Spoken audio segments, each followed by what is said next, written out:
Okay, SAP basically stands for Systems, Applications and Products in Data Processing. It is name of an organization. SAP basically stands for, it has to be pronounced as SAP and not SAP.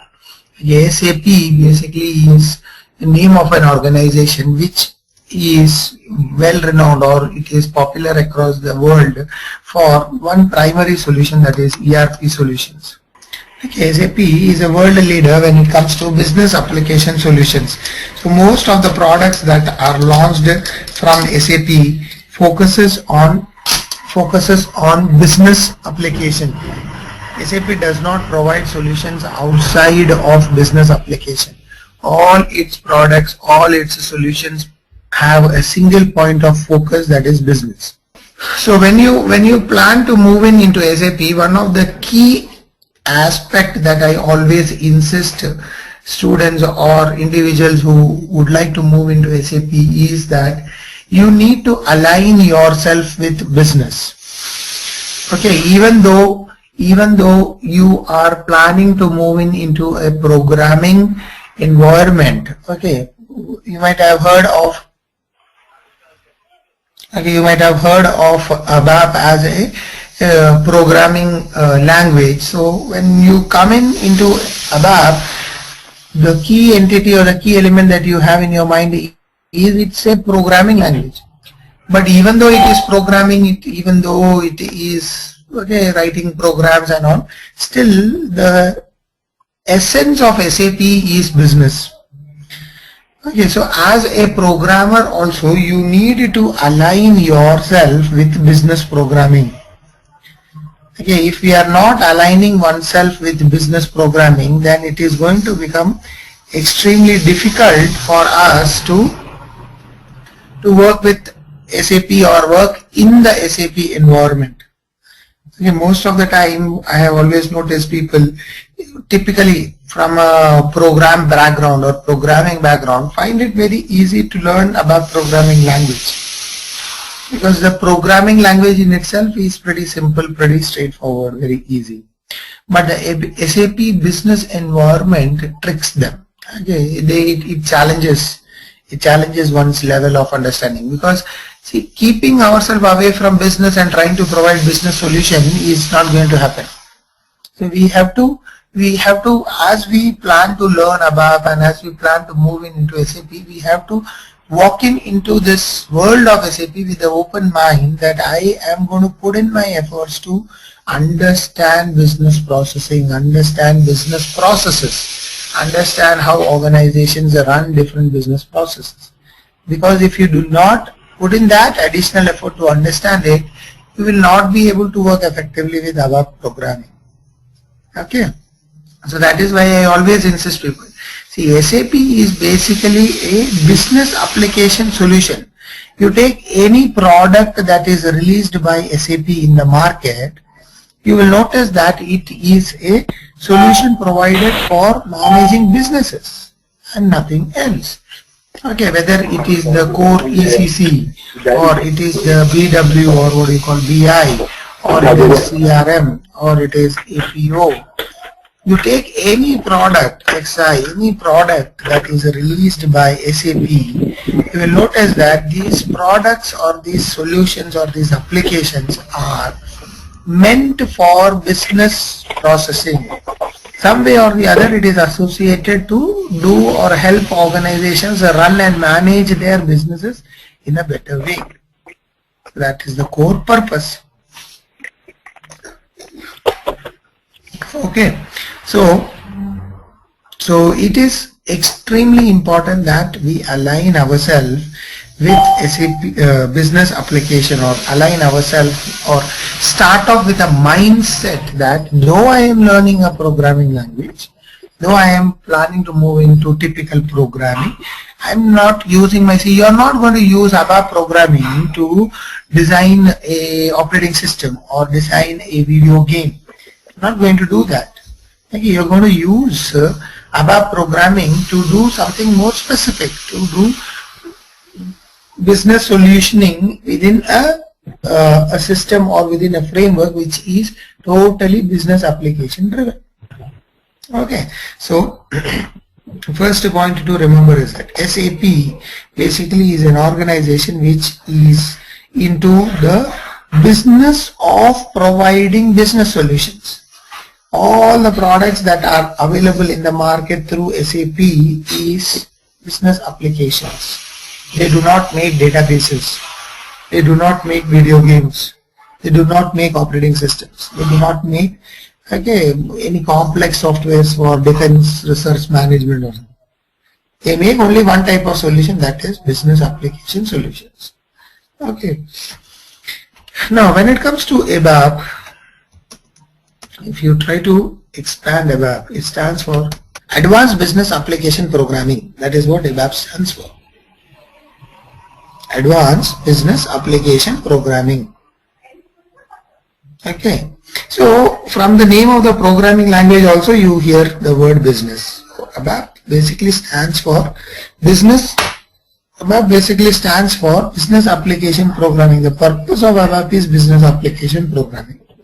There's nothing else. Okay. So ABAP is a pretty straightforward, simple programming language. Generally see it as ABAP by 4.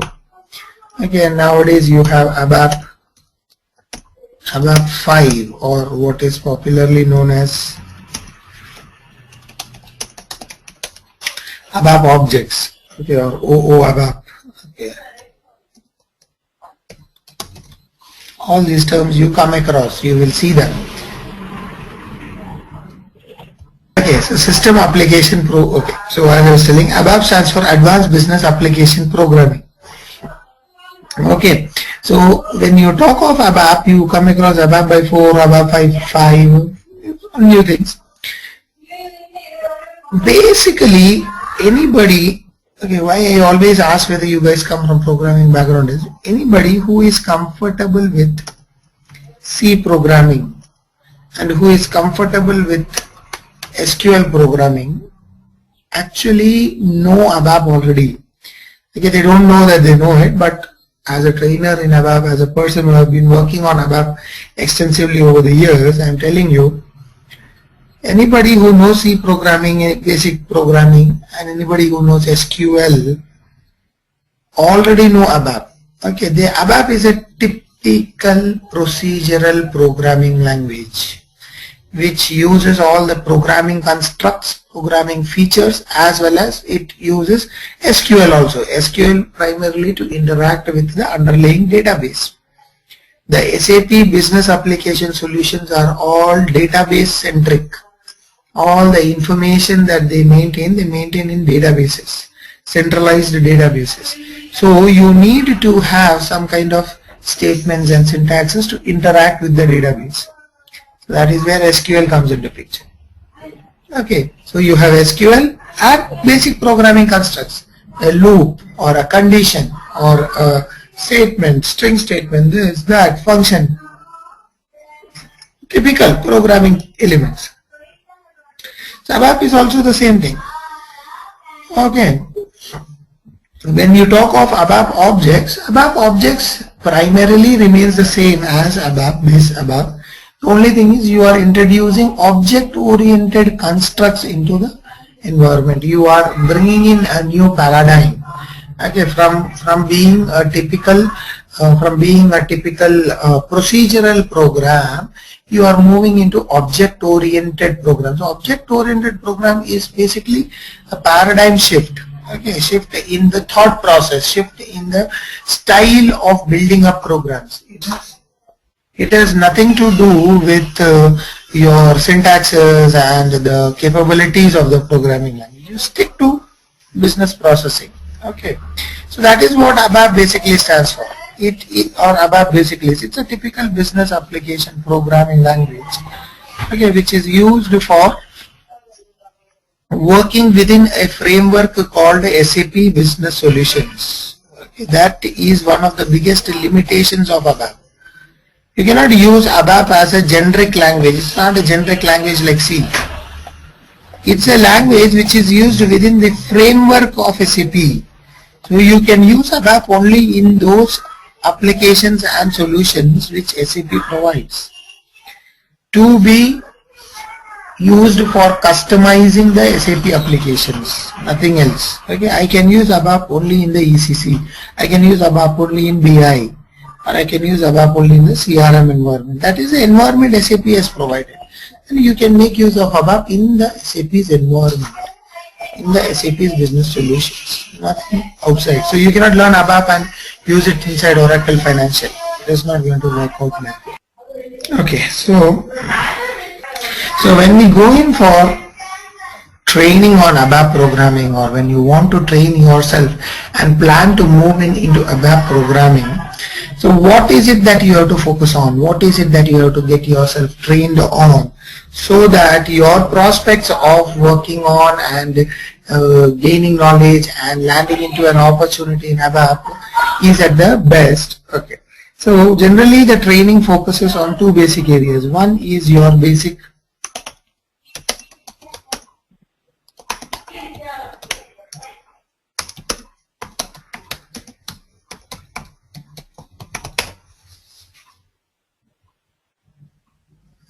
the first part of the training focuses on learning the language. So we cannot work on a language until and unless we learn that particular language. Okay, so learning the language is the first part. Learning the ABAP programming language, learning the environment, learning the constructs, learning the, okay, what are the key aspects of the language, what are the key features of the language, understanding its syntaxes, understanding its semantics, how do you go about writing, working with them. So it's all about learning the language. So normally when we are learning any programming language, that is what we do. Suppose you are planning to learn Java as a programming language. So what you will do, you will learn Java as a programming language. You try to learn all the syntaxes, all the semantics, what are all the classes, interfaces, commonly used classes that are provided by Java. How do you use them? How do you work with them? What are the syntaxes, semantics? This is what we learn. Once we are done with this, we are done with the training. How do you want to apply the Java language is completely left up to the developer. You can use the language to design a simple calculator, or use the language to design a complex web page. So it's completely left up to the programmer as to what he wants to do with it. But when it comes to ABAP programming, that is not the case. After learning the basic constructs of ABAP programming, you again have to focus on putting ABAP to use. ABAP has to be put to use within the framework of SAP. Okay, that is the statement I made before also. ABAP has to be put into use, or ABAP can be put to use only within the framework of SAP, not outside SAP. So within SAP, why or how do I use ABAP? So within SAP, we use ABAP for RISEF development.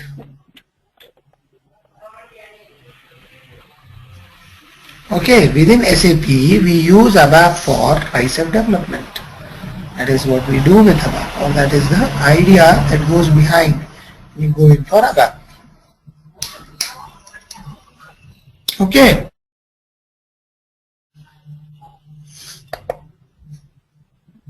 So what does this RISEF stand for?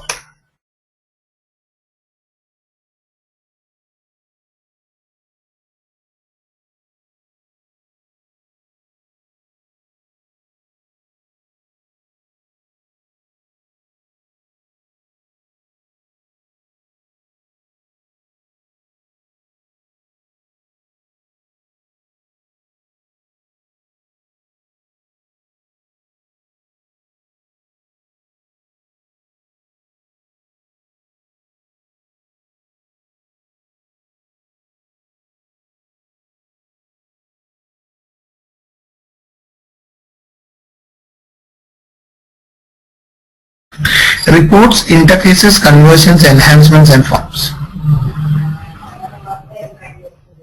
Okay, reports, interfaces, conversions, enhancements, and forms. That is what RISEF basically stands for. Okay, that is what RISEF basically stands for. Reports, interfaces, conversions, and enhancements. Okay, we have reports, interfaces, conversions, enhancements, and forms. So that is what basically we have as far as RISEF stands for. So reports. Report basically focuses on generating business reports.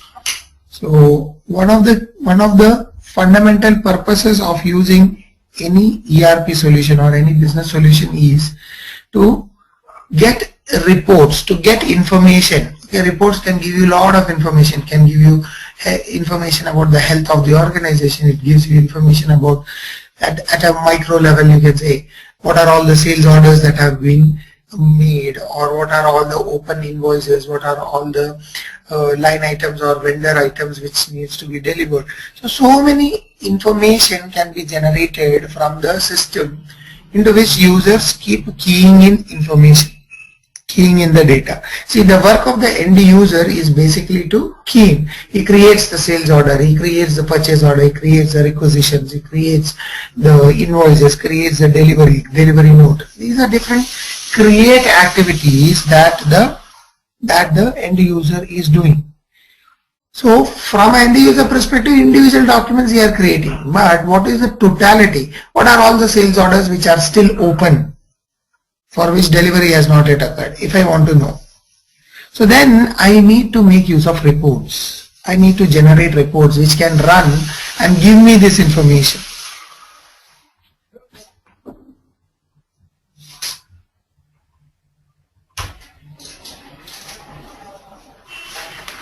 Okay, which will basically give me information as to, like, as I was telling. So for that purposes, we need to have reports. So we use ABAP programming language to develop reports. So then the immediate question that may come in across, or immediate thought that may come is, if SAP knows, see, if we know that reports have to be generated, SAP also should be knowing that such reports have to be developed. Can't SAP provide these reports? So the answer is yes. SAP has provided a lot of standard reports within the system. There are a lot of standard reports across any of the package you take in SAP. Whether it is ECC or CRM or anything, you will come across standard reports. But the experience has been that in almost 99.99% cases, when we go in for implementation, end users and customers want to have their own specific reports. They always like to, because what happens is they are used to using certain types of reports for their business processes, which may or may not be provided by SAP. So what we do is, once the customer or the user of the system places a request for a certain report, we check whether it matches the standard report. If there is any standard report matching the scenario, we don't do any development. But if there is no standard report, we go in for ABAP development. We use ABAP programming language and develop a report which meets the customer's requirement. Next, development. Interfaces. Interfaces are primarily used to build up interaction between SAP and the non-SAP world. Businesses are not standalone entities. They need to constantly interact with the world outside. They need to interact with their customers. They need to interact with their vendors. They need to interact with the bank. They need to interact with the government. They need to interact with their own internal organization where multiple other applications or softwares are used to capture information. So SAP needs to constantly interact with the world outside of it. So when such interactions has to be made, interfaces are developed. Different types of interfaces are available. We have simple standard file-based interfaces. You create a file and send it across to the other system. Other system creates a file and send it to you in SAP. You pull up the file and populate the data into SAP. You want to do some real-time interfacing, then you use one technique used in SAP called iDocs. You use iDocs to transfer or pass communication data across the interface to some other system. So interfacing, the idea is all about interacting.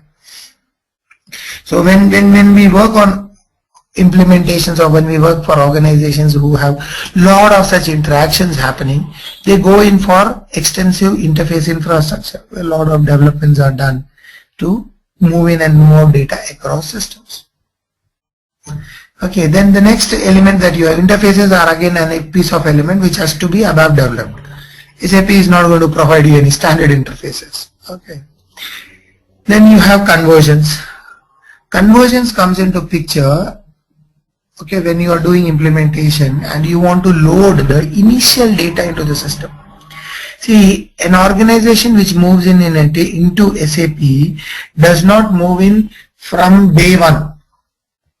Okay, it is not moving from day one initially. Okay, so normally what happens is when we are working with implementations, the organization which was running on, okay, which was running on any other software environment is moving into SAP. It's not that one fine day a big factory is set and from day one they are going to use SAP. At least as of now it is not happening that way. SAP is implemented into a running organization, an organization which is already in the process of running the business. Okay, so what we generally do is we have to move all the data that has been captured in their old legacy system and bring it into SAP. So there is a huge data transfer that has to occur. So data load that has to occur. So to do these data loads, we make use of conversions. Conversions are programs which help you to upload large volumes of data from legacy system into SAP. They are generally one-time programs that are used at the beginning of the implementation. Okay, just beginning of the system. First time you use it to bring in all the data into SAP. But still we have to write such programs, conversion programs. Okay, then we have enhancements. Enhancements are basically introducing enhancements into the standard SAP program. SAP has provided multiple techniques like user exits, customer exit, business add-ins, business transaction events. There are multiple such techniques which have been provided by SAP to enhance the standard SAP system. Okay, that is where we learn about enhancements and how do we work with enhancements. Okay, then we have forms. Forms primarily focus on designing business document templates. Okay, forms are primarily used for designing business document templates. Okay, what are these business document templates? See, when a sales order is made or created, after the order is completed, you take a printout. So whenever you want to take printout of a business transaction, you need to have a layout, okay, a design of how your output should look like. So this layout or this design is done using the forms. So you have different techniques for doing that. You have SAP scripts, smart forms, Adobe forms, so many other techniques are there to achieve that. Okay, so these are the typical areas where we put ABAP programming to use. So as I said, the training on ABAP gets split into two basic activities. One, learning the language. Second, applying it in the SAP environment. See, if you do not learn how to apply ABAP, you will not be able to use ABAP for any effective purpose. RISEF is the area where ABAP is put to use effectively. You cannot keep yourself away from RISEF and then learn ABAP. Okay, so that is the key thing. So if you have any questions, please raise your questions now. You can ask any question. Okay, don't feel shy. Ask your questions. Clear yourself. Clear your thought process. See, I always believe that the students should attend the session. Shirisha. Yeah, Mr. Shibu, actually I wanted to know, do you teach OOPS concepts also in this ABAP programming? Yes.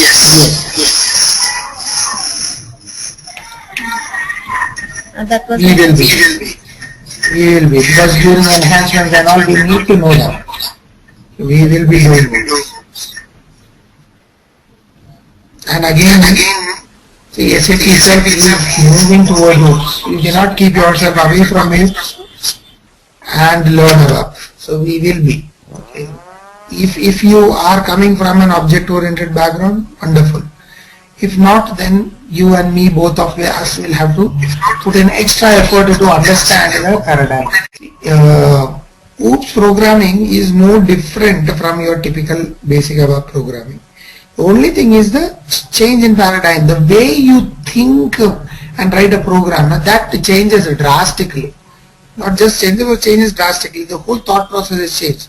From writing a typical linear program, you start writing everything in classes and objects. So that thought process is the key. Okay. So if people have told you hundreds of things about object-oriented programming, I am telling you today, do not listen to them, do not worry about it. Object-oriented programming is pretty simple and straightforward. It is not a complex programming environment, it's a very simple programming environment. So only thing is you have to put a little amount of additional effort to think differently, that's all. Okay, once you catch the thought process that is used in OOPS, it is a very simple programming language. Okay. Okay, what else? Any other question? No questions? That's it from my side. And one more thing, actually I'm looking for the SAP ABAP which is related to the BW. See, ABAP with respect to BW primarily focuses on enhancements. BW needs ABAP extensively to do enhancements and business routines. So, Okay. if you want to learn only enhancements, I don't know whether you can do it that way. But enhancements, see what happens is when you are working with the BW environment or when you are working in the BW environment, you would need lot of scenarios, a lot of situations you will come across where you will have to do enhance, write user exits, write customer exits to enhance the data that is flowing into your info cube. When you are designing your info cubes, when you are designing those data objects, you need to introduce some logic, additional logic. So what you have to do, you are primarily going to use enhancement, but you need to know ABAP to write enhancements, right? So you need to learn this part. You cannot avoid or escape this. So you need to be a ABAP programmer. Then it is all about using it. Reports you may not do extensively. Why? It's already a reporting tool. Why again you will write reports? Interfaces you will be doing. Enhancements you will be doing. Conversions and forms again you will not be doing. We do not generate any printout of forms from BW system. Okay. So it is all comes in total. So we cannot learn in bits and pieces. You just learn it off completely. But basic programming and enhancements is what core BW related stuff. And then debugging obviously will be there. See, when you are learning the programming language, you will learn to debug it also in and out. So you may, when you are working in the BW environment, you will come across multiple cases where you want to debug the standard code to see how it is building up the cubes or how it is fetching the data and all, to realize or cross verify why you are losing your data, or is the data that is coming is correct or not. For all those purposes, we need it. So that is what you will be primarily utilizing. You will be learning ABAP as a language, but utilization within the BW framework, it revolves around these things only. Okay, enhancements and interfaces and function modules, typical basic ABAP programs. Okay? Yeah, that's Hello? Yeah, Hello? go ahead. Yeah, go ahead. Yeah, quick question that I have is, are you going to be able to have access to SAP system or not? Yeah, do you hear the question? Yeah, go ahead, Johnny. What is your question? Oh, like, will you have access to SAP system when we are doing the training, or is it just going to be learning it off of the system without the systems? No, system will obviously be provided. Without a system, how you will be able to work and practice? We will be getting an access to an SAP system. Primarily we will work on the SAP program in the ECC environment. Yeah, okay, so the system that will be available for your training purposes will be ECC 6.0, okay, with the latest enhancement patch. So that way it should not be a challenge. You will be working on the latest ECC system. It will be made available for you during the course of the training, and again for a few more months. Okay, you will be getting the system. So that you don't have to worry. Okay. Thank you. Thank you, Okay, Sibu. then. Yep. Thanks a lot, guys.